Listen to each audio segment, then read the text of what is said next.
So privacy has many names and Google ain't one of them.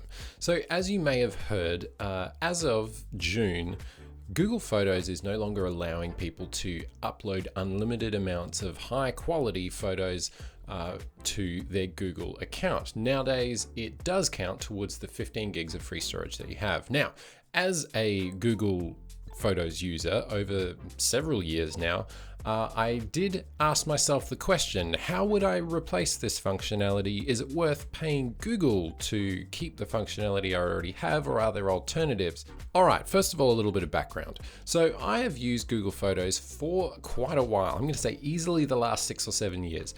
And in that time, I uploaded a truckload of photos onto Google Photos.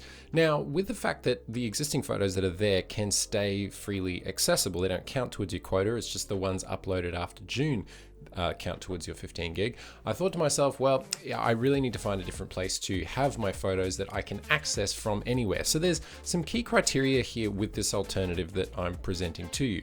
But before I get into the pros and the cons of and all that kind of thing, I do want to say that while this video is definitely made possible by the good folks at Synology for sending me one of their value range NAS, that's network attached storage. This video isn't sponsored by Synology, in that the opinions that I give are my own. Synology don't get approval about what I say or what I don't say, but bear in mind the product that I'm going to be recommending to you was provided to me for free as a review unit. So keep that in mind and you do the deciding as to whether or not this particular solution can work for you. Okay, let's jump in. Without getting too deep in the weeds, when you are uploading photos onto Google Photos, you're effectively using up server space. Now, some multiple billions of photos that have been uploaded there means that you need to start now paying to take up space on Google servers beyond their 15 gig. Now, the solution that I want to get into today involves a network attached storage box. Now, like I said, the folks at Synology have sent me one of these. This is the DS220 Plus, and basically it's a very low power, efficient network attached storage unit. It's basically a mini PC with 2 hard drive bays in it that you can swap either 2.5-inch or 3.5-inch drives into and out of. Now for me, I have two 2 terabyte drives, big chunky fat boy desktop hard drives in there that hold a bunch of stuff. And part of those is my photo collection. Now, here's what it looks like. While this isn't necessarily a tutorial, I do want to cover off some of the steps basically of how I got this going. So the first thing I did was you can actually go and take out all of your photos out of Google Photos by using the Google Takeout feature. And you can download all the photos that you have up there. That's going to take a while. So while you're doing that, you may as well get your NAS set up. For me, putting the hard drive bays in, securing them in the brackets, punching them in, starting it up, letting the system boot up. From there, I ended up updating the NAS to the latest beta of the DSM OS. Basically, the DSM suite, DSM 7 in this case, is the collection of software in the OS that runs on the NAS that allows you to add applications in the back end that then you can add different functionality onto your NAS. It's really, really helpful. In this case, I'm going to be focusing on the photo side of things, but I have made a video with an older DS218 Plus where I replaced Google Play Music with Plex. So go and check out that video if you're interested in that. But what I'm basically doing here is I'm adding one extra bit of functionality through Synology Photos. So after updating from DSM 6 to DSM 7 beta, I then added Synology Photos to the NAS's applications that run on the NAS. Then, once I've got the Synology Photos there, I basically grab my external hard drive that has all of my photo collection on it, and I've grabbed the photos that I've downloaded from Google Photos, chucked them onto the NAS, and put them in the folder, in the Photos library, in the Home folder. Once those photos are there, I then start up Synology Photos, and the cataloging begins. Now, ladies and gents, this is the part where a NAS built for these sorts of features really comes into handy. So the DS220 Plus has a couple of extra features built in to better handle facial recognition, geotagging, and cataloging some of these large libraries of photos. Now, for me personally, with hundreds of thousands of photos in this collection spanning multiple years, After dumping all of them onto the hard drive in the NAS and booting up Synology Photos, it took about 2.5 days for it to fully process, catalog, thumbnail, tag, and all of the fun stuff that goes into a massive photo collection. But the end results, I'm quite happy with. More disclaimers, because of the fact this is our pre-release software in terms of DSM-7 and Synology Photos, the app that manages all this, do bear in mind that it isn't final yet. They're probably going to add some features or some polish along the way. So this isn't final, but it definitely is a great representation of what you can do without handing any of your data information to Google. Okay, so the pros of having this kind of setup means that storage is only limited to the hard drive space that you put in the NAS.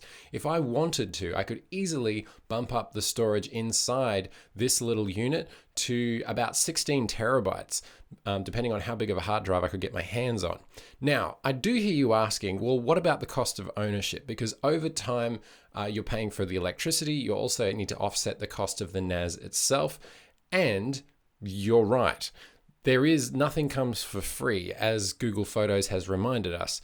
So I would encourage you to go and do your own testing. Now, for me, for the functionality that I get out of paying the electricity for the Synology NAS, and you can go and check about how much electricity it uses, it is quite energy efficient.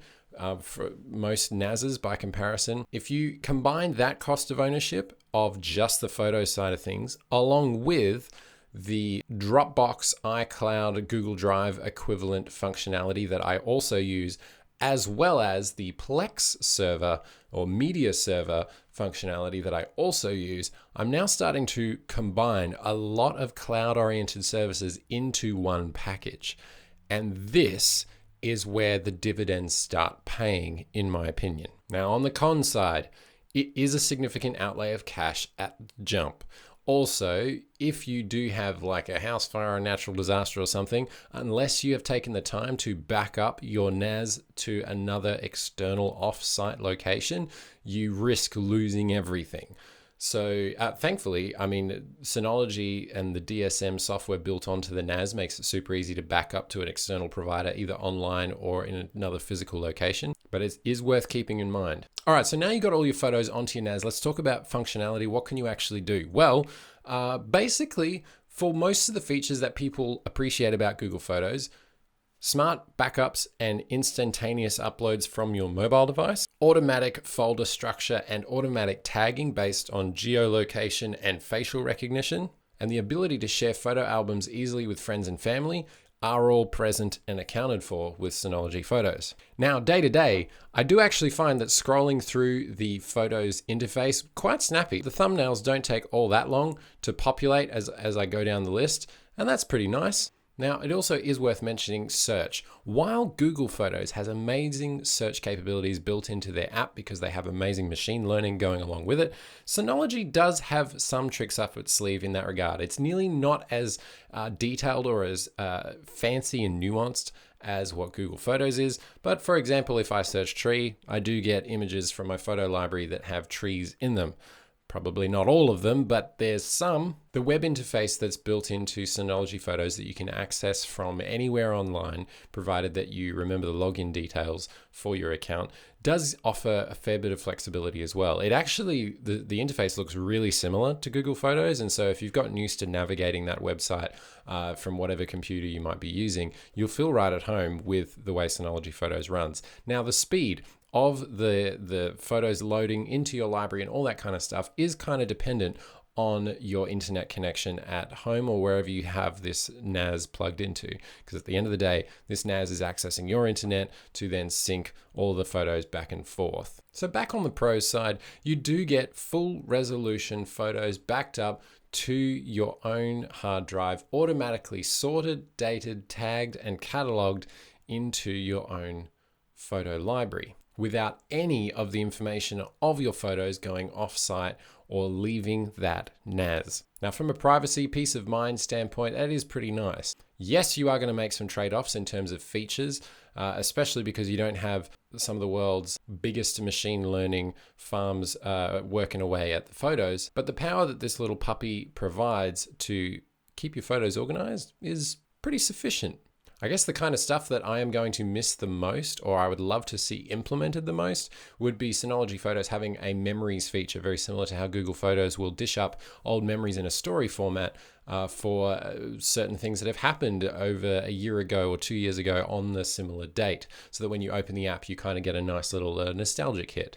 I dare say as the software develops, we're going to get new features added, but at this point, at a beta stage, it definitely is functional and very useful for a day-to-day Google Photos replacement. Let me know in the comments below what are some other Google Photo replacement alternatives out there, and definitely consider the value proposition of getting a NAS like this Synology one. Now, if you'd like to win a free one, Synology is actually running a survey at the moment, and I'll leave a link down in the description below and in the pinned comment, and you can go into the draw to win a free NAS for yourself. Well, thank you all for watching. Hope it was helpful, and I'll catch you in the next one.